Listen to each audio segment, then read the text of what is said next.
Hello बच्चों, कैसे हो? आई होप कि आप बहुत अच्छे होंगे और आपकी तैयारी बहुत अच्छी चल रही होगी।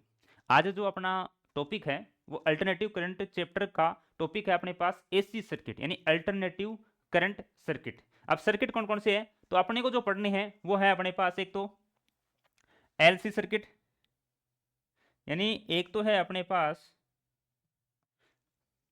एल आर सर्किट, दूसरा है आरसी सर्किट, तीसरा है एल सी सर्किट और फिर आगे है रेजोनेंस और क्वालिटी फैक्टर। यानी आज जो हम पढ़ने वाले हैं वो ये पढ़ने वाले L R circuit, R C circuit और एल सी सर्किट। उसके साथ हम पढ़ेंगे एल आर सी सर्किट, लेकिन हम जो पढ़ने वाले हैं वो पढ़ने वाले सीरीज के कॉम्बिनेशन में। ठीक है, पैरेलल का कॉम्बिनेशन हम नहीं पढ़ने वाले इसमें, यानी series combination of L R circuit, R C circuit, L C circuit. ठीक है, और या फिर तीनों को एक साथ लिखूं तो एल आर सी सर्किट। अगर हम इन तीनों को नेग्लेक्ट करते हुए भी इसको एक को सीख जाएं तो इस एक से हम ये तीनों निकाल सकते हैं। अगर हम इसके बारे में पूरा जान लें एलसीआर के, तो ये एलसीआर सर्किट से हम निकाल सकते हैं एल आर आर सी और सी एल सर्किट। यानी इसके क्वेश्चन जो है वो हम इसी से सोल्व कर सकते हैं। मैं कहूं कि ये इसके साथ ही है, इनमें से एक हटा देंगे तो एल आर बन जाएगा, जैसे आर हटा सी हटा दें तो एल आर बन जाएगा, जैसे हम एल हटा दें तो आर सी बन जाएगा, जैसे हम आर हटा दें तो एल सी बन जाएगा। इस प्रकार से सर्किट बन जाएगी। उसके बाद हमारे पास है रेजोनेंस की कंडीशन और उसके बाद है क्वालिटी फैक्टर। ये चीजें जो है इनको हम इन टॉपिकों को हम पढ़ने वाले हैं। क्लियर? तो आइए सबसे पहले हम बात करते हैं, कुछ और बातें हैं अपने पास। यानी ये सर्किट वगैरह पढ़ने से पहले हम कुछ बातें जानते हैं। बातें क्या जानते हैं वो सुनिए। अगर मैं आपको ये कहूं कि अगर रेजिस्टेंस है, रेजिस्टेंस उसमें रुकावट पैदा करने वाला यानी करंट के बीच में बाधा बनने वाला कौन है? रेजिस्टेंस। उसकी वोल्टेज कितनी होती है? V R. ठीक है, फिर मैं बात करूं इंडक्टर की। इंडक्टर की इंडक्टर को किससे लिखते हैं? एल से। यानी इसके बीच में जो रेजिस्टेंस का काम करने वाला वो कौन है? एक्स एल, जिसको हम बोलते हैं रिएक्टेंस। एक्स एल यानी रिएक्टेंस, इसकी जो वैल्यू आई होगी वी एल। ठीक है, और जो कैपेसिटर होता है उसके लिए लिखते हैं एक्स सी, यानी उसकी वी और सी। रेजिस्टेंस का वोल्टेज, इंडक्टर का वोल्टेज, कैपेसिटर का वोल्टेज, इस प्रकार से हम डिनोट करें। क्लियर? अब आगे देखिए, अगर इंडक्टर है एक्स एल तो इसको बोलते हैं हम रिएक्टेंस, और रिएक्टेंस जो होता है ओमेगा और एल। एल तो इंडक्टर और ओमेगा क्या है यहाँ पे? Angular frequency. ठीक है, ऐसे ही है एक्स सी इक्वल टू क्या लिखेंगे? 1/ओमेगा सी, 1/ओमेगा सी। यानी ये क्या होता है? रिएक्टेंस होते हैं, और एक होता है इम्पीडेंस जिसको हम जेड से लिखते हैं, Z equal to impedance, Z equal to R square plus X L minus X C. वो डिपेंड करेगा कौन बड़ा है कौन छोटा है, का अंडर रूट। इंडक्टर, यानी ये जनरल बातें अपने को जाननी है। रेजिस्टेंस के लिए आर, इंडक्टर का जो रेजिस्टेंस है जिसको हम रिएक्टेंस बोलते हैं उसका क्या है? एक्स एल, कैपेसिटर एक्स सी, और ये वाली वैल्यू अपने पास आ गई। एक्स एल और एक्स सी की वैल्यू है ओमेगा एल, एक्स एल की है ओमेगा एल, एक्स सी की है 1/ओमेगा सी। ठीक है, हमें पता है कि ओमेगा की जो वैल्यू होती है ना, ओमेगा वो क्या होता है? 2 पाई फ्रीक्वेंसी होता है, 2 पाई फ्रीक्वेंसी, 2 पाई फ्रीक्वेंसी। इसको नंबर ऑफ राउंड ही बोल देते हैं पर सेकंड में। फ्रीक्वेंसी क्या होती है कि एक सेकंड में कितने चक्कर लगा रहा है, नंबर ऑफ राउंड पर सेकंड। ठीक है, ये अपने पास कुछ बातें थी। आइए सबसे पहले हम पढ़ते हैं एलसीआर सर्किट में कुछ बातें। क्या बातें हैं वो देखिए। सबसे पहले मैं ले लेता हूं कि इधर क्या है अपने पास? करंट है। इधर क्या है? करंट। करंट के साथ ही चलता है रेजिस्टेंस का वोल्टेज। ठीक है, ये याद रखना अपने को कि करंट की डायरेक्शन में ही हमारे पास चलता है रेजिस्टेंस का वोल्टेज। क्लियर? जिधर करंट जाएगा उसी डायरेक्शन में चलता है रेजिस्टेंस का वोल्टेज। उसके बाद ग्राफ की बात कर रहे हैं हम। ठीक है, डायरेक्शन आप सर्किट में मत लेना कि जिधर करंट चल रहा है उधर वो वोल्टेज चलेगी, नहीं। इसमें जो 90 डिग्री आगे होता है, इसमें 90 डिग्री आगे होता है वो होता है वोल्टेज ऑफ इंडक्टर का। यानी इंडक्टर का वोल्टेज आगे चलता है किससे? करंट से। यानी करंट और इंडक्टर वोल्टेज के बीच में फेज डिफरेंस होता है। अगर मैं बात करूं इसमें कैपेसिटर की, तो कैपेसिटेंस जो है वो चलता है पीछे, यानी वी और सी। डायग्राम ध्यान रह जाएगा, V R, V L, V C, इनके बीच में फेज डिफरेंस है 90। देखो आर और एल के बीच में 90 डिग्री, आर और सी के बीच में 90 डिग्री, एल और सी के बीच में 180 डिग्री, दोनों एक दूसरे क्या ऑपोजिट। आइए अगर मैं इसको सोल्व करके लिखूं, देखो कंडीशन अपने को लेनी है। पहली मैं कंडीशन ले रहा हूं कि वी एल जो वो बड़ा है वी सी से, वी एल है वो बड़ा है वी सी से। इसका मतलब वी एल की तरफ आएगा रिजल्टेड, क्योंकि बड़ा ये है तो ऊपर की तरफ रिजल्टेड आएगा। यानी अगर हम इसका रिजल्टेड बनाए तो कुछ इस प्रकार से आएगा, ये आई आ गया, ये वोल्टेज ऑफ रेजिस्टेंस आ गया, और ये आ गया अपने पास V L minus V C. Clear? यहां से अगर मैं लिखूं, ये लो ये आ गया रिजल्टेड, जिसको हमने लिख दिया वी, यानी वोल्टेज का वो है रिजल्टेड, और ये मान लिया फाई अपने। क्लियर? यहां से अगर हम देखें तो इसकी वैल्यू देखो,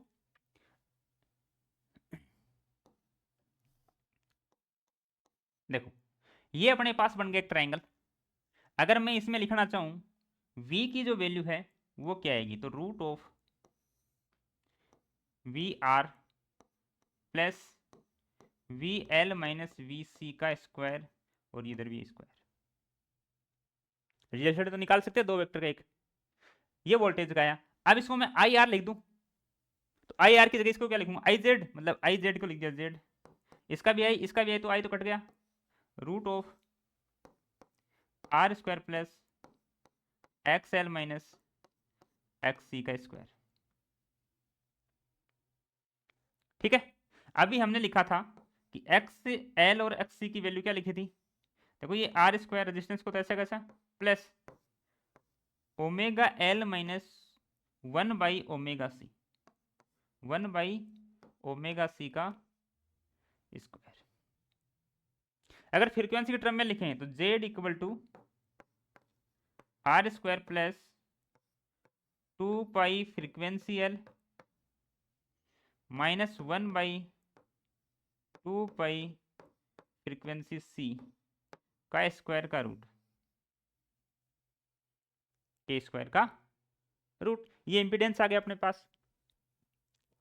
ठीक है? अगर मैं ये कहूं कि इसमें वी सी बड़ा है, मतलब कैपेसिटर का बड़ा है, तो क्या आ जाएगा, नीचे की तरफ आ जाएगा, यानी कैपेसिटर का बड़ा होते क्या आ जाएगा इधर।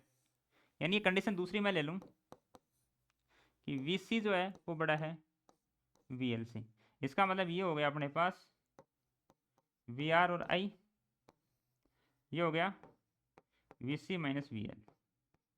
इसका रिजल्ट ऐसे आ जाएगा, वैल्यू वो क्यों आएगी सेम टू सेम, बस क्या करना पड़ेगा एक्स सी को पहले एक्स एल को बाद, तो ये माइनस में आएगा तो भी इसके ऊपर स्क्वायर है, इसका इसमें कोई फर्क पड़ने वाला नहीं है। क्लियर?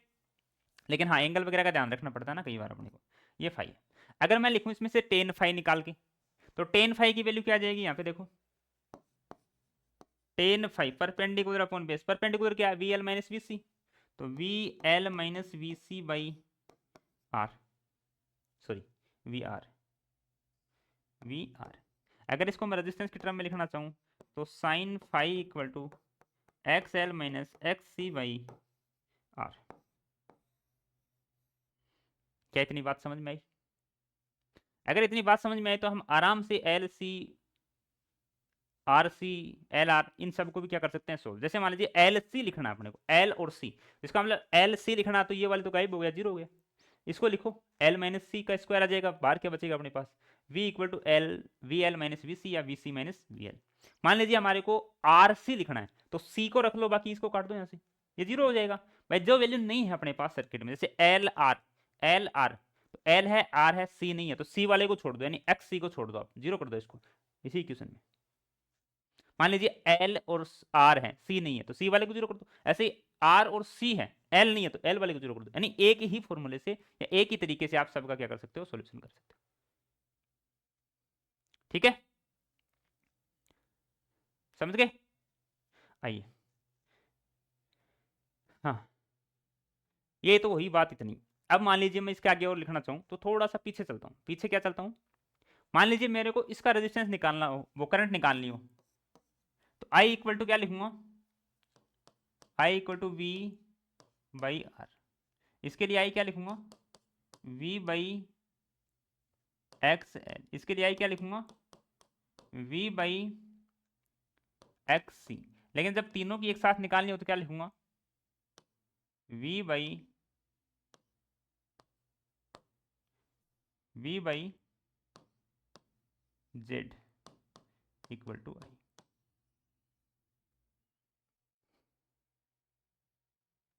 क्लियर। नेक्स्ट, ये वाली बात समझ में आई। इसके बाद हम बात करते हैं एलआरसी का, एक बार कर लेते हैं थोड़ी सी बात। इसमें क्या है देखो, ये इस प्रकार से अपने पास है,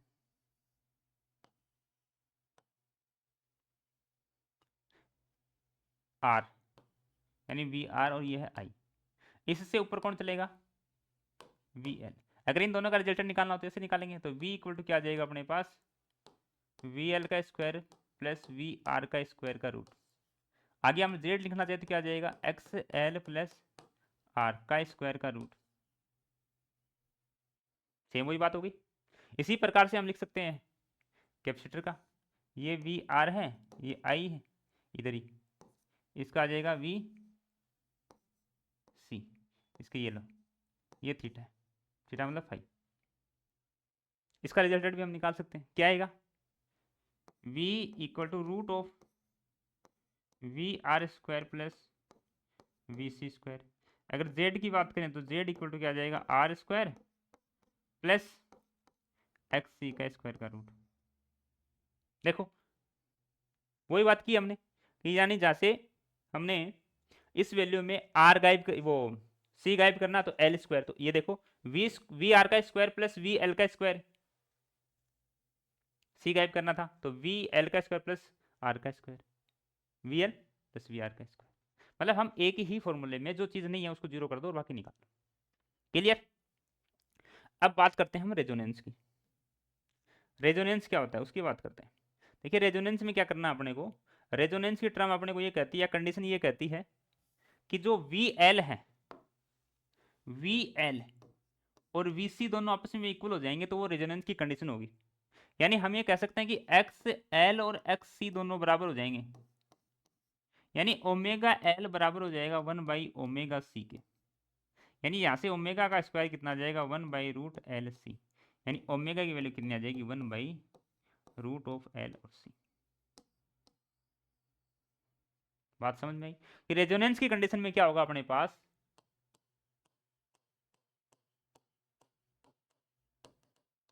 रेजोनेंस की कंडीशन में क्या होगा, जब इंडक्टर का वोल्टेज और कैपेसिटर का वोल्टेज इक्वल हो जाएगा, इसका मतलब हमारे पास केवल और केवल वोल्टेज किसका बचेगा, रेजिस्टेंस का। दोनों एक दूसरे को क्या करेंगे, कैंसिल आउट, क्योंकि दोनों के बीच में फेज की डिफरेंस कितना होता है, 180। इसका मतलब दोनों के दोनों जो है वो अपने रिजल्टेड को जीरो कर देंगे, उसके बाद हमारे पास जो रिजल्टेड बचेगा वो किसका बचेगा, रेजिस्टेंस का बचेगा।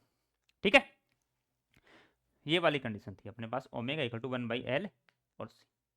अब बात करें हम पावर फैक्टर की, तो पावर फैक्टर यानी पावर हमने निकाला था, पावर इक्वल टू होता है वी आई और वी, या फिर मैं लिख दूं आई स्क्वायर आर। पावर को क्या लिख दूं, आई स्क्वायर आर, ये पावर होता है। आई की वैल्यू अगर तीनों है अपने पास तो क्या लिखेंगे, आई की वैल्यू तीनों है अपने पास तो क्या लिखेंगे, v by Z, V by Z. तो यहां से अगर मैं इसको सोल्व करूं तो पावर जो है वो कितनी बनेगी, आई स्क्वायर मतलब V square by Z square multiply R. अगर मैं आर से ऊपर नीचे मल्टीप्लाई कर दूं तो ये आ जाएगा अपने पास V square by R multiply R by Z का स्क्वायर। ऊपर से आर से मल्टीप्लाई करो, आई आर हो गया, ऊपर आ गया आर स्क्वायर, नीचे आ गया जेड स्क्वायर। ये वैल्यू किसकी है, पहले वाले की है, मतलब आई स्क्वायर आर बाई जेड का स्क्वायर। इसका मतलब जो पावर है वो कितनी बन जाएगी, पी डेस बन जाएगा, पी ओ सॉरी पी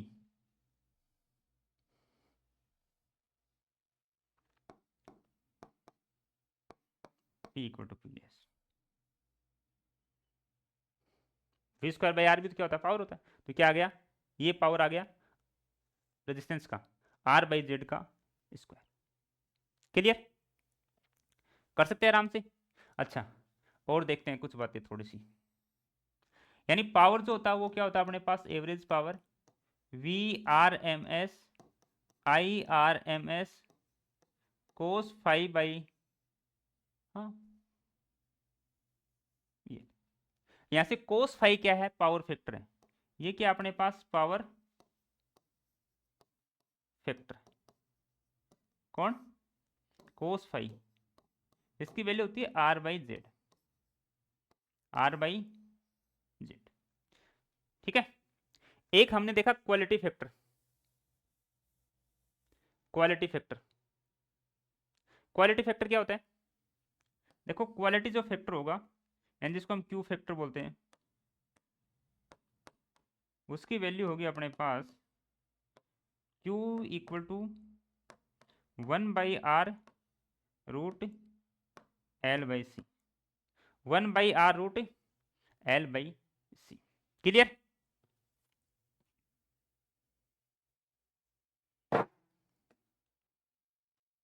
ये चीजें थी अपनी, यानी जनरल बातें यही थी अपनी। अब हम आराम से इसके क्वेश्चन सोल्व कर सकते हैं। जैसे पहली बात ये हुई, दूसरी बात ये, इस प्रकार से हमने ये बातें की, यानी क्वालिटी फैक्टर जाना हमने, पावर फैक्टर जाना, पावर जाना है ना, और रेजोनेंस की कंडीशन हमने जानी। उससे पहले हमने एल से आर सर्किट जाना, तीनों को एक साथ करके फिर अलग अलग करना चाहिए, तो उसमें से जो वैल्यू नहीं है उसको हमने छोड़ दी, बाकी हमने रख ली। इस प्रकार से हमने इसको सोल्व किया। क्लियर। अब आगे चलते हैं अपन क्वेश्चनों पे।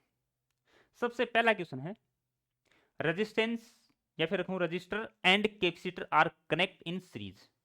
रेजिस्टेंस है, कैपेसिटर है, दोनों सीरीज में कनेक्ट है, and AC source, AC source है। If the potential drop across the capacitor, यानी वीसी की वैल्यू तो है अपने पास कितनी, 5 वोल्ट, और रेजिस्टेंस की वैल्यू जो है वी आर की वैल्यू वो कितनी है, 12 वोल्ट। अप्लाइड वोल्टेज मतलब रिजल्टेड वोल्टेज बतानी है इसकी, तो V इक्वल टू क्या लिखा था हमने, रूट ऑफ वी सी का स्क्वायर प्लस वी आर का स्क्वायर, वी सी का स्क्वायर प्लस वी आर का square.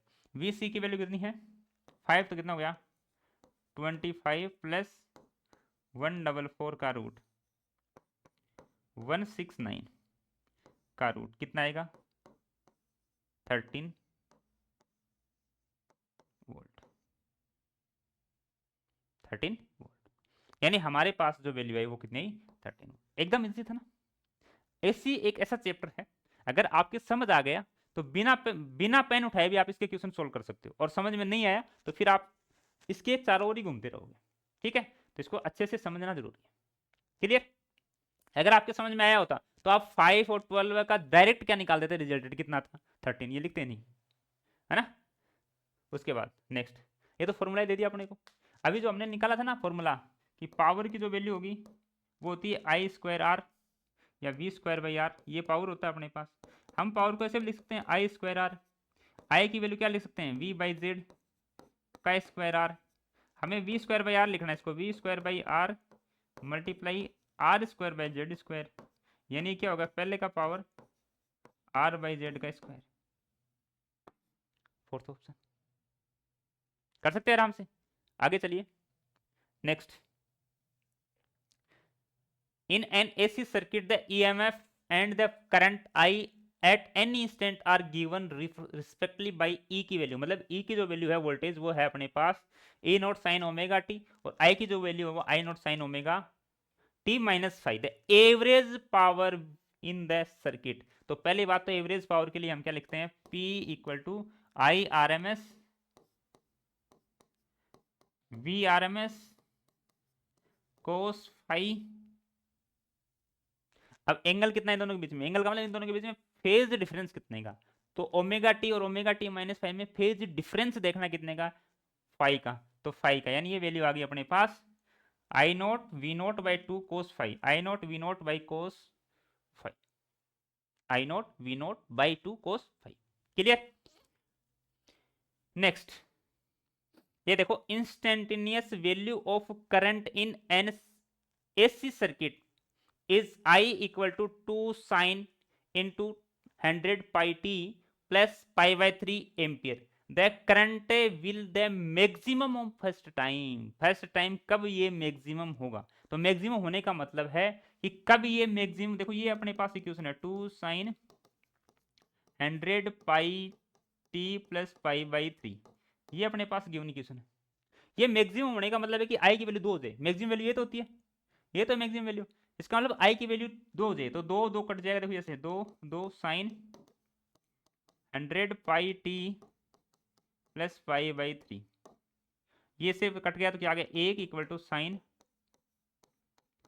100 pi t plus pi by 3, तो यहाँ से आ जाएगा sine pi by 2 equal to 100 pi t plus pi by 3, इसको इधर भेजेंगे तो pi by 2 minus pi by 3 equal to 100 pi और टी, यहाँ से आएगा तो पाई बाई 6, पाई बाई 6 आएगा ना, हाँ पाई बाई 6 इसका सॉल्यूशन इक्वल टू 100 पाई और टी, पाई से पाई कट गया तो अपने पास आ गया 1/600 इक्वल टू टी, यानी टी की वैल्यू आ गई 1/600, 1/600 सेकेंड, फोर्थ ऑप्शन।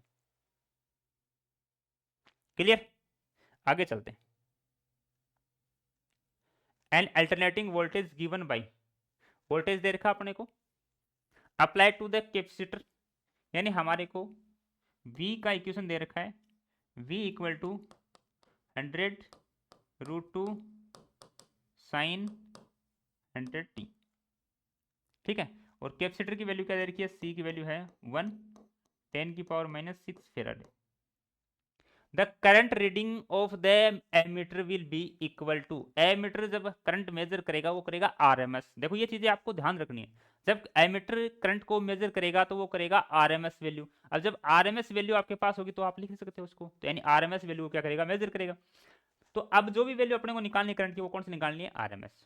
करंट निकालने के लिए अपने को क्या चाहिए, देखो आई, आरएमएस निकालने के लिए हम लिखेंगे वी आरएमएस बाई कौन है कैपेसिटर, तो एक्स, ठीक है, एक्सी। अब अपने पास एक्सी नहीं है, यानी इंडक्टेंस नहीं है सी, इसकी वैल्यू होती है 1/ओमेगा सी, 1/ओमेगा सी। हमारे पास ओमेगा भी है, ये रहा ओमेगा, ओमेगा टी, हमारे पास सी भी है, ये रहा सी, दोनों को रख देते हैं, तो X C equal to 1/, omega की वैल्यू कितनी है 100 10⁻⁻⁶, यानी एक्स सी की वैल्यू आ गई 10⁻⁴, 10⁻⁴, 10⁻⁴ आ गई अपने पास वैल्यू, 10⁻⁴, ये वाली वैल्यू यहाँ पुट कर देंगे। v की वैल्यू कितनी है, देखो v की वैल्यू अपने पास 100 बाई, यानी 100√2 बाई √2, √2 से √2 कट गया, डिवाइडेड बाई एक्स की वैल्यू कितनी है 10⁻⁴। क्लियर, अब ये वैल्यू आ गई अपने पास 10⁻⁻2, ऑप्शन में चाहिए मिली एम्पियर, यानी आंसर किस में आना चाहिए, मिली एम्पियर में। मिली एम्पियर में लाने के लिए, इसको मिली बनाने के लिए हमने क्या किया, 10⁻⁻3 से डिवाइड किया, यानी ये आ गया 10 milli ampere, 10 milli ampere, 10 milli ampere. Clear, चलें आगे, नेक्स्ट देखो, the resistance of RL circuit is 10 ohm, in EMF applied across the current at omega कितना है 20 रेडियन पर second, if the current in the circuit is I0/√2, what is the value of L, L की value क्या, जब current की value हो, पहले हम करंट देखते हैं क्या आएगा, देखो करंट आएगा V/Z, ठीक है, Z की वैल्यू अपने को पता है, Z इक्वल टू होता है √R² plus XL minus XC का स्क्वायर, ये होता है, ये पढ़ा हमने। अब इसमें R और L है, मतलब C नहीं है, तो C वाले को छोड़ दो, ये वाला जीरो हो जाएगा, जैसे ये जीरो हुआ तो वैल्यू आई अपने पास R² प्लस XL का स्क्वायर का रूट, ये आ गया अपने पास Z, बस ये निकालना अपने को Z। क्या मैं इसको ऐसे लिख दूं, I इक्वल टू, यानी करंट इक्वल टू V कितना है अपने पास E0, यानी E0 डिवाइडेड बाई Z की वैल्यू कितनी है √R²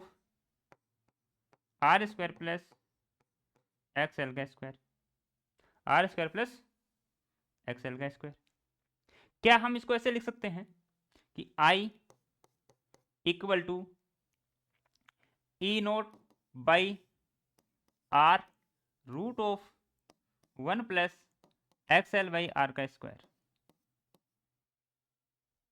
कॉमन ले लिया आर अपने। उसके बाद इसकी वैल्यू क्या लिख सकते हैं, आई नोट।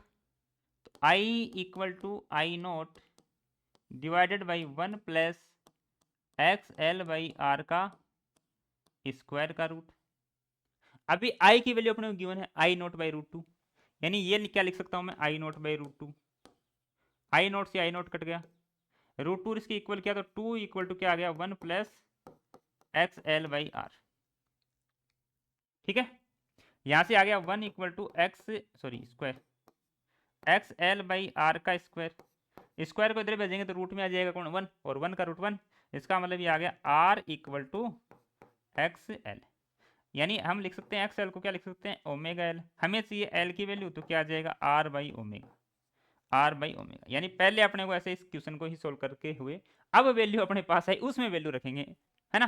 पिछले साल जो पेपर है वो ऐसा ही था, पहले आप उसको सोल्व करो उसके बाद उसमें वैल्यू रखो। अब इसमें वैल्यू रखेंगे R by omega. R by कितना है, आर है अपने पास 10 और ओमेगा है 20, यानी हम लिखेंगे 10 बाई 20, यानी 1 by 2 0.5 Henry, 0.5 Henry, 0.5 Henry. Fourth option. ठीक है, चले आगे next. Power deliver by the source of the circuit become maximum. Maximum power कब आएगी, मैक्सिमम पावर आएगी कब, जब हमारे पास केवल और केवल क्या बचेगा, रेजिस्टेंस, क्योंकि पावर तो उसी की बनती है। यानी मैक्सिमम पावर के लिए आपके पास क्या होना चाहिए, रेजोनेंस की कंडीशन होनी चाहिए। यानी रेजोनेंस की टर्म में अपने पास मैक्सिमम पावर आती है। अगर आपको ऐसा नहीं पता चले तो पावर जो है उसका ये फॉर्मूला होता है आई वी बाई 2 और कोस फाई। मतलब कोस फाई की वैल्यू मैक्सिमम कब आएगी, जब इसकी वैल्यू 1 होगी, वो मैक्सिमम होगी। एक वैल्यू कब आएगी, क्योंकि इसकी वैल्यू होती है R by Z, R by Z. यानी हमारे पास आर बाई जेड कब आएगा, जब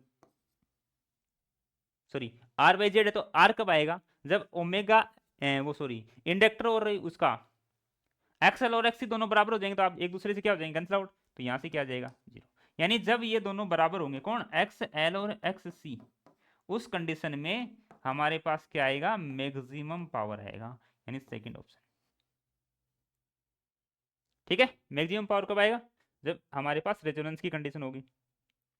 ए रेजिस्टेंस है 30 ohm, inductor of reactance 10 ohm, capacitor of reactance 10 ohm, and connect in the series to a AC voltage source. E की value है 300 root 2 sine omega T. The current in the circuit, current बताना अपने को। तो current एकदम simple अपना बताना, आई equal to क्या होगा, V by R, V by R नहीं वी बाई जेड, क्यों तीनों है इसमें, वी बाई जेड। जेड की वैल्यू क्या होती है, Z equal to root of R square plus X L minus X C का स्क्वायर। अब ये दोनों बराबर, ये भी 10 ये भी 10, मतलब ये तो क्या हो गया 0 हो गया। तो जेड की वैल्यू अपने पास क्या आ गई, आर ही आ गई। जेड की वैल्यू क्या आ गई, आर। ये आर जो जेड की वैल्यू आई, इससे हम करंट निकाल सकते हैं।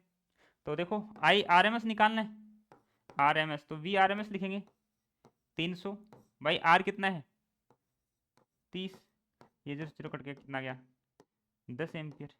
कितना आ गया 10 एम्पियर। सर्किट में जो करंट आएगा वो कितना आएगा 10 एम्पियर। क्लियर, सर्किट में करंट जाएगा यानी आरएमएस वैल्यू मेजर करेंगे। अगर पी की वैल्यू पूछे तो कितनी आ जाएगी 10 रूट 2, 10 रूट 2 आई नोट की वैल्यू, पी की वैल्यू। क्लियर, यानी second option right. Next, the value of alternating EMF E in the given circuit will be, given circuit will be, ये 80 है। रिजल्टेड सर्किट का वैल्यू बताना पड़ेगा, तो V इक्वल टू क्या आएगा, वी आर का square plus V L minus V C, जो भी बड़ा होगा उसको माइनस कर देंगे, यानी उसमें से माइनस कर देंगे छोटे वाले को। अब देखो वी आर की वैल्यू कितनी है, वी आर है 80, तो 80 का स्क्वायर प्लस वी एल या V C, V L V C बड़ा इसमें, तो वी सी बड़ा तो V C minus V L, मतलब कितना हो गया 100 माइनस 40 यानी 60 का स्क्वायर का रूट, यानी वैल्यू कितनी आएगी 100 वोल्ट, 100 वोल्ट। क्लियर? आगे चलते हैं। LCR circuit at resonance, resonance की कंडीशन में LR और सॉरी LC दोनों क्या हो जाएंगे, एक दूसरे को कैंसिल आउट कर देंगे। यानी voltage of inductor, voltage of capacitor दोनों बराबर होने के कारण ऑपोजिट डायरेक्शन में एक दूसरे को कैंसिल आउट कर देंगे, रिजल्टेड जीरो आएगा। जैसे रिजल्टेड जीरो आया, इसका मतलब हमारे पास किसकी वैल्यू आ रही है, केवल और केवल रेजिस्टेंस का वोल्टेज। इसका मतलब करंट और रेजिस्टेंस का वोल्टेज तो एक दूसरे के क्या होते हैं, सेम ही डायरेक्शन में होते हैं, मतलब उसके बीच में फेज डिफरेंस क्या आता है, जीरो आता है। फेज डिफरेंस क्या आएगा उसके बीच में, जीरो आएगा।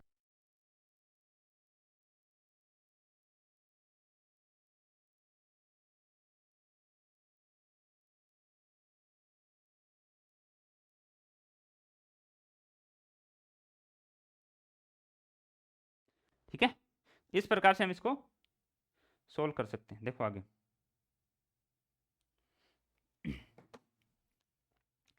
ठीक है, एलसीआर में रेजोनेंस की कंडीशन है, तो voltage of inductor, voltage of capacitor दोनों बराबर हैं, तो किसका बचेगा वोल्टेज, केवल और केवल रेजिस्टेंस का। रेजिस्टेंस का वोल्टेज और करंट के बीच में कोई फेज डिफरेंस नहीं होता, तो सेम फेज में होते हैं। ठीक है, are same phase. Next, the power factor LCR circuit at resonance की कंडीशन में क्या आएगा, रेजोनेंस की कंडीशन में अभी हमने लिखा है cos phi equal to R by Z. Resonance की कंडीशन में जेड किसके बराबर होता है, जेड भी आर के बराबर होता है। इसका मतलब आर बाई आर, वैल्यू क्या आ गई 1, वैल्यू क्या आ गई 1। ठीक है, next, potential difference across the resistance capacitor और इंडक्टर आर 80, 40 और 100 respectively in a LCR circuit. The power factor of the circuit, power factor का मतलब है cos phi equal to R by Z. लेकिन अगर मैं दोनों को आई से मल्टीप्लाई कर दूं तो ये क्या आ जाएगा, cos phi equal to V of resistance upon में टोटल वी, मतलब रिजल्टेड। तो यहां से देखो वी ऑफ रेजिस्टेंस कितना है, 80 है, अपॉन इसका वी अलग से निकाल लेता हूं मैं। देखो वी निकालने के लिए वी आर का square, V L minus V C का स्क्वायर, तो देखो ये आएगा का रूट, ये आएगी अपने पास वैल्यू 80 का स्क्वायर प्लस 60 का स्क्वायर का रूट, यानी कितना आ गया 100, कितना आ गया 100। तो यानी ये वैल्यू कितनी आ जाएगी यहाँ पे 100। अगर इसको हम देखें तो कितना आएगा 0.8 इक्वल टू कोस फाई, यानी कोस फाई की वैल्यू कितनी आई 0.8, 0.8 कर सकते हैं। आगे चलते हैं, नेक्स्ट, चार्ज कैपेसिटर सी की वैल्यू है 30 microfarad is connected to an inductor, L की वैल्यू है 27 milli henry. The angular frequency of these oscillation is, यानी एंगुलर फ्रीक्वेंसी होती है omega equal to 1 by root of L C, आपको बताया। ठीक है, वैल्यू रखते हैं 1 बाई एल की वैल्यू है 27 10 की पावर माइनस 3, सी की वैल्यू 30 10 की पावर माइनस 6 का अंडर रूट। तो ये देखिए कितना आ जाएगा, एक जीरो इससे काट देंगे, दो ये कितना बनेगा जा करके, यानी 1 बाई 81 मल्टीप्लाई 10 की पावर माइनस 8 का रूट, यानी आ जाएगा ऊपर 10 की पावर 4 बाई 9, यानी आ जाएगा 1.1 मल्टीप्लाई 10 की पावर 3, 1.1 मल्टीप्लाई 10 की पावर 3 रेडियन पर सेकेंड। क्लियर? आगे चलें, चलो भाई next, in a series LCR circuit R की वैल्यू दे रखी है, voltage and frequency of the main supply, ये वोल्टेज है इसका 220 वोल्ट, 50 फ्रीक्वेंसी इसकी और 200 ओम रेजिस्टेंस है।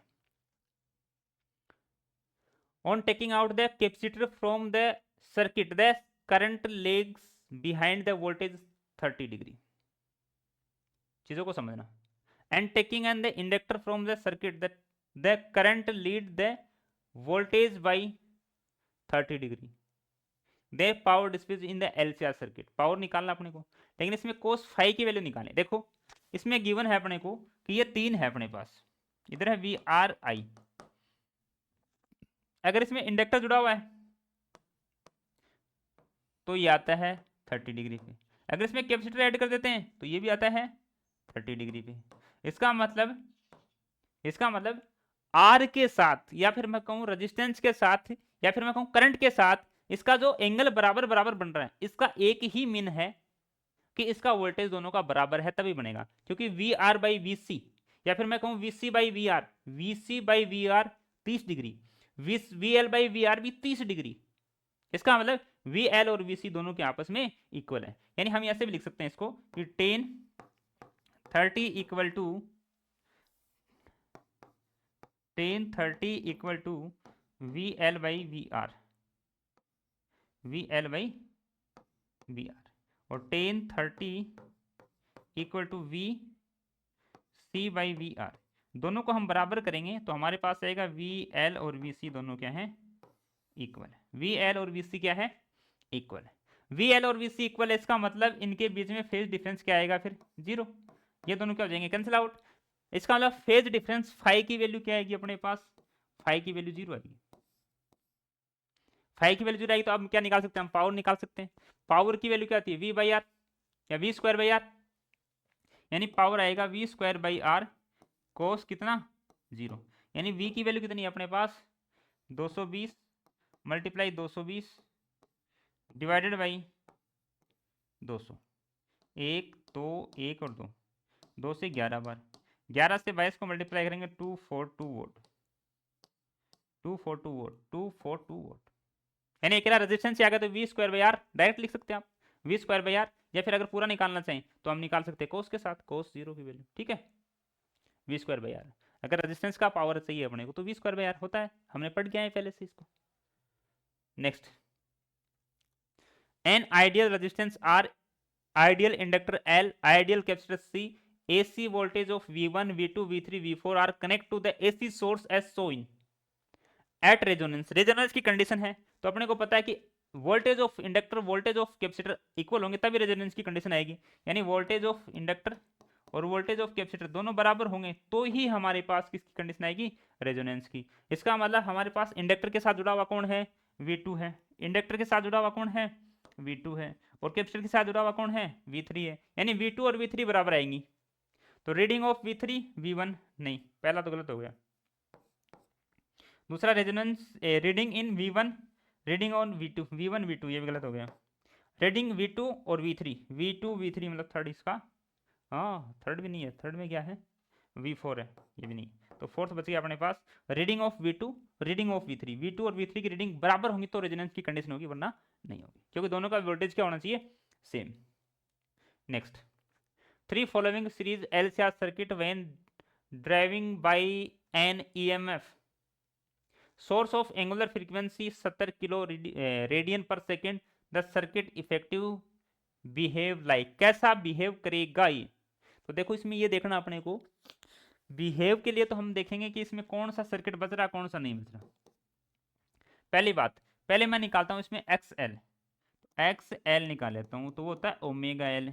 ओमेगा की वैल्यू है अपने पास एंगुलर फ्रीक्वेंसी 1 2 3 यानी 70,000 रेडियन पर सेकेंड, मल्टीप्लाई एल की वैल्यू है 100 मल्टीप्लाई 10 की पावर -6, यानी ये वैल्यू आ गई अपने पास 4 2 6 यानी 7 ओम।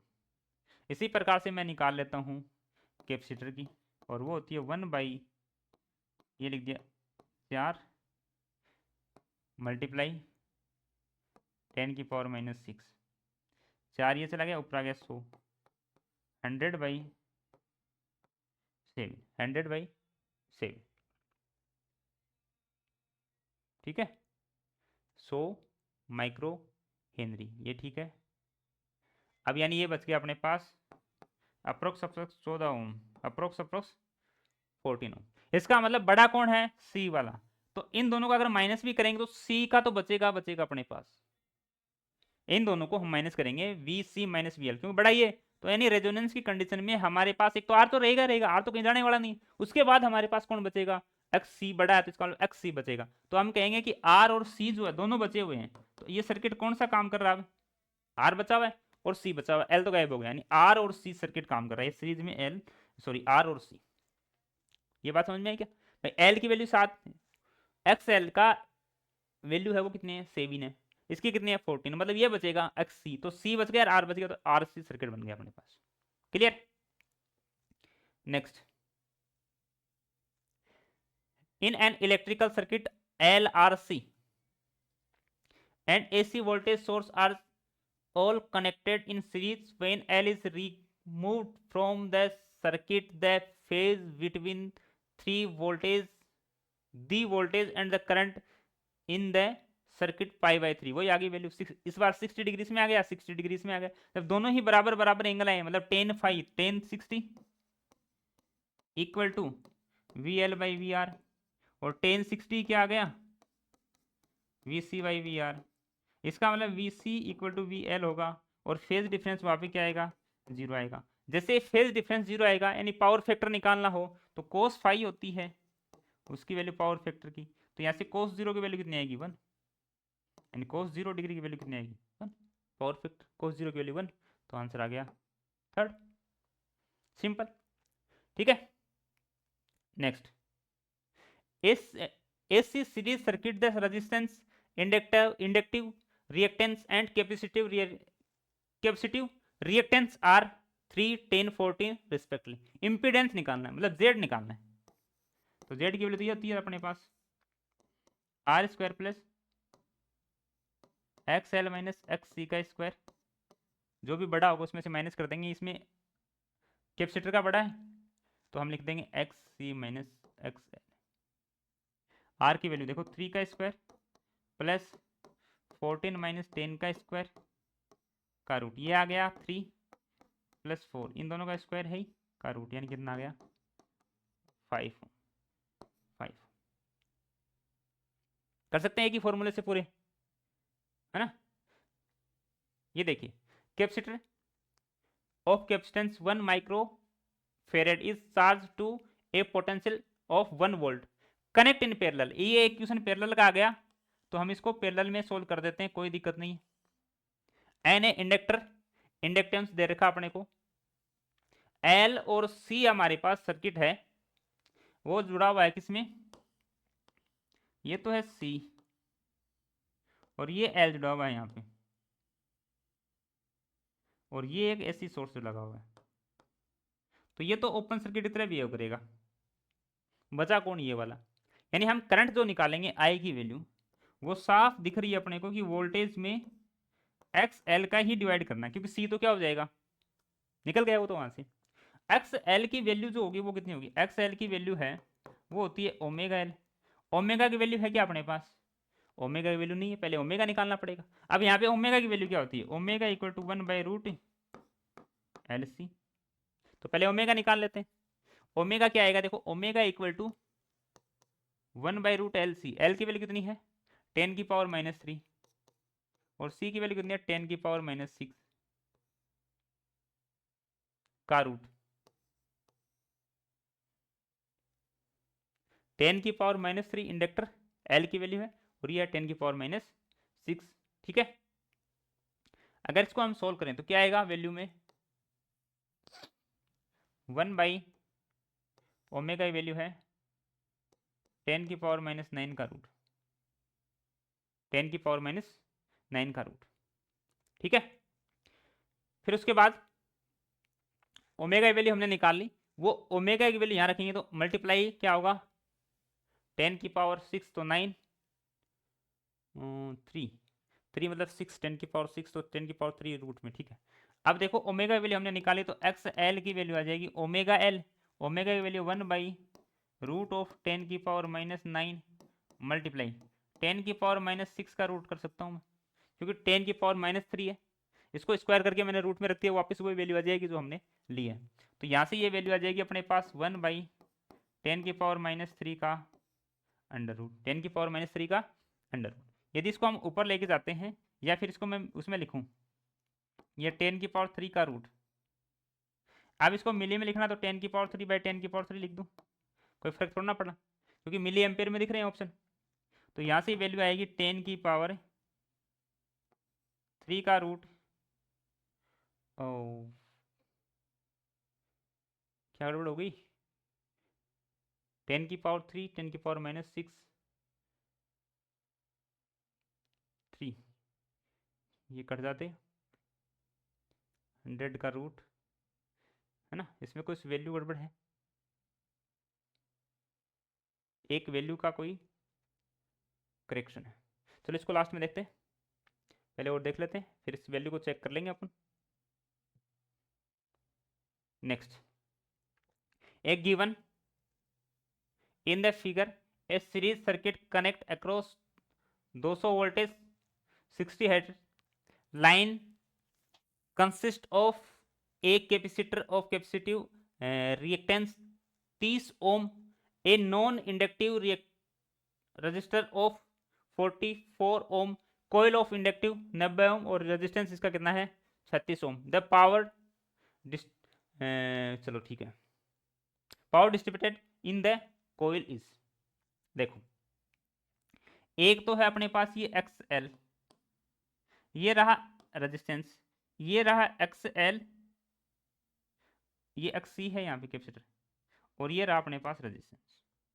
तो सबसे पहले तो मैं Z निकाल लूँ इसका, Z निकालने के बाद ही अपनी बात बन पाएगी यहाँ से। तो Z जब हम निकालेंगे तो अपने पास Z की वैल्यू क्या आएगी कि R square XL minus XC का स्क्वायर का रूट। R की वैल्यू कितनी होगी, देखो एक R तो ये बैठा, एक ये, दोनों सीरीज में है, तो ऐड हो जाएंगे, कितना आएंगे 80 का square plus XL minus XL और XC, तो ये कितना आ जाएगा 60, तो 60 का स्क्वायर का रूट। इसकी वैल्यू कितनी आएगी 100, इसकी वैल्यू कितनी आएगी 100, निकालेंगे तो इसका सॉल्यूशन ठीक है। 100 वैल्यू आ गई किसकी, Z की। अब हमें क्या देखना है, पावर। पावर के लिए अपने को क्या चाहिए, I स्क्वायर और R। I स्क्वायर हम यहाँ से निकाल सकते हैं, मतलब I की वैल्यू, I इक्वल टू क्या आएगा V बाई आर। V की वैल्यू कितनी है 200 भाई, R कितना है 100, यानी Z कितना है 100, तो ये वैल्यू कितनी आ गई अपने पास 2 एम्पियर। 2 एम्पियर इसमें रखो तो पावर कितना आ जाएगा 4 मल्टीप्लाई रेजिस्टेंस कितना अपने पास,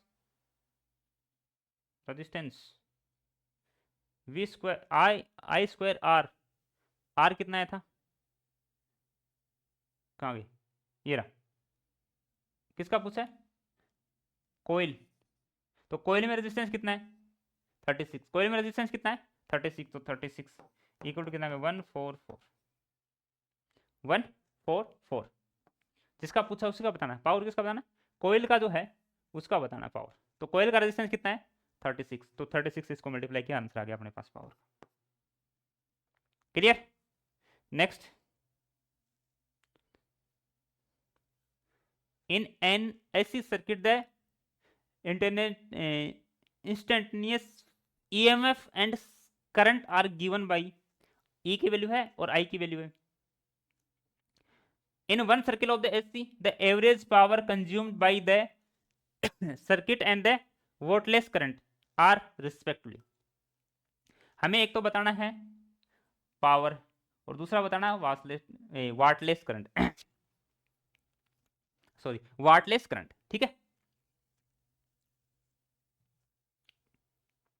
तो पावर कैसे बताएंगे, पावर तो अपने पास वैल्यू होती है power equal to IRMS VRMS multiply cos phi, ये लो तीनों चीज लिख दी, IRMS VRMS और कोस फाई की वैल्यू। इसको सोल्व करते हैं, देखो ये हो गया 2, मतलब कितना हो गया 1000 मल्टीप्लाई 1/√2 कोस π/4 की वैल्यू 1/√2, यानी आ गया 1000/√2। अब ऑप्शन में हमारे पास ऐसी कैसी वैल्यू है, मतलब first option correct. Wattless current के लिए क्या बताया था मैंने आपको कि जब भी वाटलेस करंट हो तो IRMS और साइन फाई कर देना है। I की वैल्यू कितनी है 20/√2 मल्टीप्लाई पाई यानी साइन π/4 कितना आएगा 1/√2, कितना आ गया 20/2 10 एम्पियर। 20/2 मतलब 10 एम्पियर, 10 एम्पियर, ठीक है।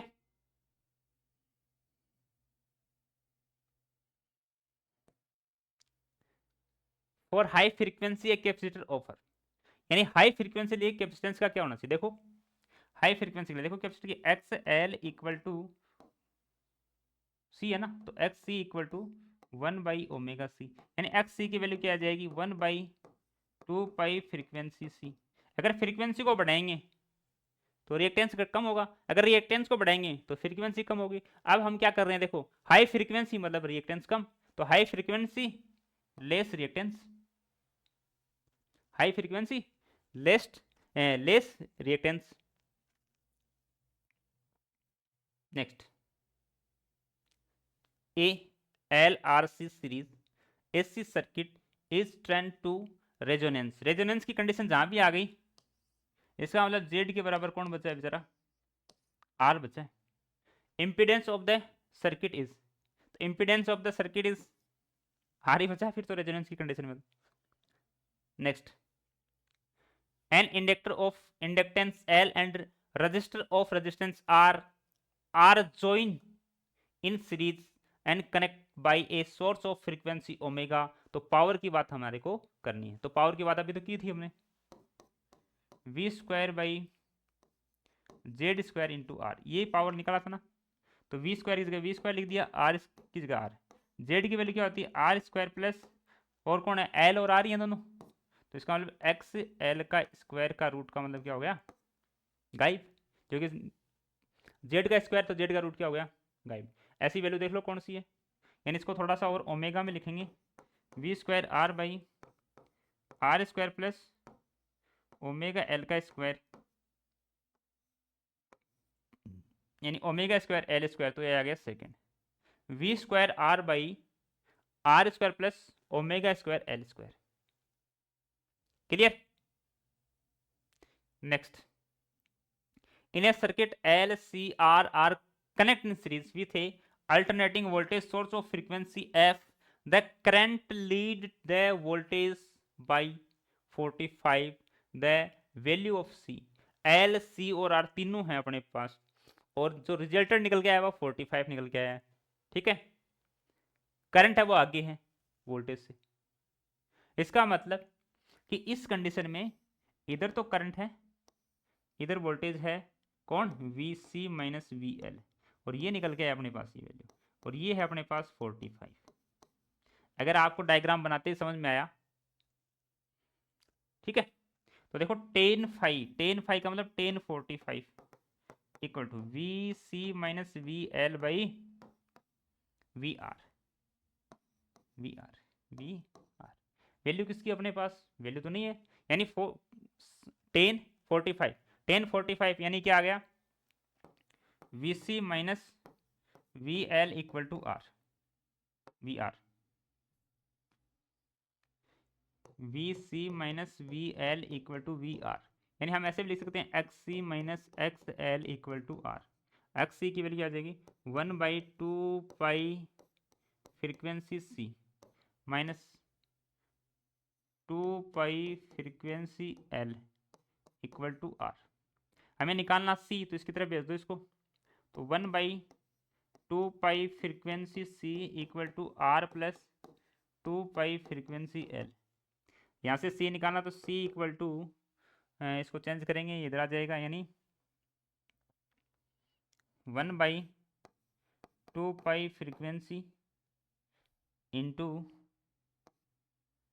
1/R प्लस 2 फ्रीक्वेंसी L, यानी ये वैल्यू C की आ गया अपने पास 1/2 frequency into R plus 2 frequency L, 2 frequency 2 frequency 2 frequency L plus R, मतलब first option is correct, first option is correct. समझ में आई क्या बात, किस प्रकार से इसको सोल्व करना, बड़े इजी वे में सोल्व करना, ठीक है। नेक्स्ट, नेक्स्ट क्या है, in a series resonance LRC circuit the voltage across R का वोल्टेज ये रहा, रेजिस्टेंस ये रहा, कैपेसिटर ये रहा, यानी कैपेसिटर का जो कैपेसिटेंस है वो ये रहा, द रेजोनेंट फ्रीक्वेंसी ओमेगा की वैल्यू रही, at resonance the voltage across L के अलोंग क्या बताना अपने को वोल्टेज, यानी VL बताना है, जो आएगा कितना V/XL, V को आई आर होता है ना, I R की वैल्यू XL, कुछ बात समझ में आई क्या? देखो हमें बताना है एल का वोल्टेज, तो V L equal to I R, R का मतलब उसका एक्स एल। ठीक है, सबसे पहले करंट निकाल सकता हूं मैं, क्योंकि रेजोनेंस की कंडीशन है। जब रेजोनेंस की कंडीशन होती है तो एक्स एल और एक्स सी बराबर हो गई। उस कंडीशन में हमारे पास बचता क्या, जेड के बराबर, जेड के बराबर आर ही बचता है। तो आई की वैल्यू क्या आएगी, वी बाई आर। वी की वैल्यू कितनी है, वी की वैल्यू है अपने पास 100, आर की वैल्यू कितनी है 1000, यानी कितना आ गया 1/10 ओम, 1/10 ओम। ठीक है, आई की वैल्यू तो आ गई। एक्स एल की वैल्यू कैसे निकालेंगे, एक्स एल की वैल्यू हम निकालते हैं ओमेगा इक्वल टू 1/रूट ऑफ एल और सी। तो यानी मैं इसको लिख सकता हूँ ओमेगा स्क्वायर, ओमेगा स्क्वायर यानी एल की वैल्यू निकालें तो एल इक्वल टू 1/सी ओमेगा स्क्वायर। और यहीं से हम लिख दें एक्स एल, तो ये आ जाएगा ओमेगा एल, यानी ये आ जाएगा अपने पास एल के साथ ओमेगा मल्टीप्लाई कराते 1/सी ओमेगा, 1/सी ओमेगा। यानी हमारे पास एक्स एल की वैल्यू आ गई 1/सी ओमेगा। तो वन कितना है, वन तो वन ही है। सी की वैल्यू 2 × 10⁻⁻⁶, ओमेगा की वैल्यू है 200। तो ये आ जाएगा, ऐसे लिख देता हूँ वी एल इक्वल टू, इसकी वैल्यू आई 1/10 मल्टीप्लाई, इसकी वैल्यू आएगी 10⁻⁴, मतलब 10⁻⁴/4, यानी 10⁻3, 1 2 3/4। तो ये वैल्यू आएगी कितनी, 250 वोल्ट। चीज़ों को जोड़ते हुए चलना है। ये चीज़ अपने को इससे यहाँ से निकाल सकते हैं, ये यहाँ से ये मिला अपने को, इसको इसको जोड़ के हम क्या कर सकते हैं, आंसर तक पहुँच सकते हैं। ठीक है, हाँ ये हुआ अपना। अब एक क्वेश्चन हमने छोड़ा था बीच में, कहाँ गया वो,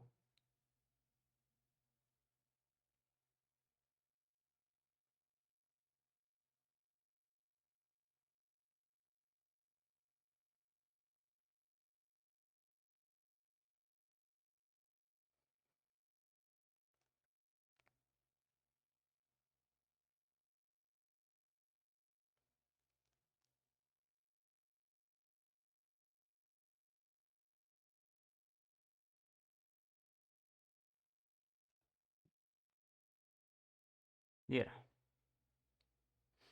हाँ, तो V/L इसका वोल्टेज है उतना इसका वोल्टेज रहेगा, यानी हमें इसमें डाटा देखना था कि कौन सा ठीक डाटा गलत हुआ है।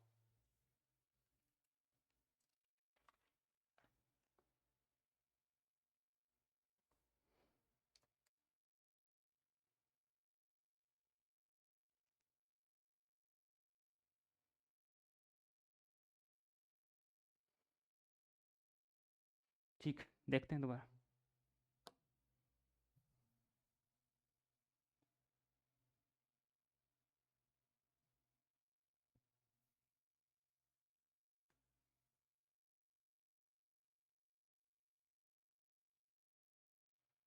देखिए एल की वैल्यू 10⁻³ और सी की वैल्यू है ही अपने पास। ठीक है, maximum current that will flow in the circuit has, circuit अपने पास दे रखा है ये वाला। सी और एल मतलब एक तो है कैपेसिटर, दूसरा है इंडक्टर। ठीक है, यहाँ से voltage of inductor V L equal to I और एक्स एल। ठीक है, अगर आई की वैल्यू देखें तो कितना आएगी, देखो वी की वैल्यू तो कितनी है 1, आई की वैल्यू नहीं पता, बाई एल मतलब एक्सएल, एक्सएल को लिखते हैं ओमेगा एल, एक्सएल को क्या लिखते हैं ओमेगा एल। तो ये आ गया 1 multiply omega L equal to I, ये हमें निकालना है। अब एल की वैल्यू तो लेकिन ओमेगा की नहीं है, तो पहले ओमेगा निकालना पड़ेगा अपने को। ओमेगा क्या होता है, रेजोनेंस की कंडीशन है क्या है? हाँ वोल्टेज दोनों का सेम है तो रेजोनेंस की कंडीशन बन जाएगी, क्योंकि सीरीज पैरेलल में है। तो यह आ जाएगा ओमेगा इक्वल टू 1/√ऑफ एल और सी। तो ओमेगा की वैल्यू आ गई √ऑफ एल कितना है 10⁻³ और 10⁻⁶। ठीक है, ये वैल्यू मैं यहाँ पुट कर दूँ 1 मल्टीप्लाई ओमेगा की वैल्यू आ गई 1/√ऑफ 10 की पावर -3 10 की पावर -6, ठीक है। और मल्टीप्लाई एल की वैल्यू कितनी है 10 की पावर -3। इसको यदि हम सोल्व करेंगे तो ये आएगा 1/10 की पावर -3 का रूट, यह आ जाएगा इसके साथ एम्पियर इक्वल टू आई। इनमें देख लो कौन सा अपने पास बैठ सकता है। अगर इसको उसमें लिखना अपने को तो ये आ जाएगा 10 की पावर -3 को लिख सकते हैं म्यू, तो 1 10 की पावर बाहर नहीं आ रही ना, तो इसको मैं बाहर करने के लिए ऊपर नीचे 3 की पावर 3 से मल्टीप्लाई करवाऊंगा, तो ये वैल्यू आ जाएगी ऊपर, यानी 10 की पावर -3 का रूट +3 हो जाएगा ये, तो 100 root milli ampere, 100 root milli ampere, ठीक है। कर सकते हैं। इस प्रकार से हमने आज के टॉपिक को पढ़ा। ये अपना टॉपिक था। सर्किट हमने पूरी की, एल आर है, आर सी है, एल सी है, रेजोनेंस है, क्वालिटी फैक्टर है, एल आर सर्किट है, इन सबको हमने सोल्व किया। आई होप कि आपको समझ आया। इसी के साथ आज के लिए इतना ही, मिलते हैं नेक्स्ट क्लास में, तब तक के लिए बाय। Okay, thank you.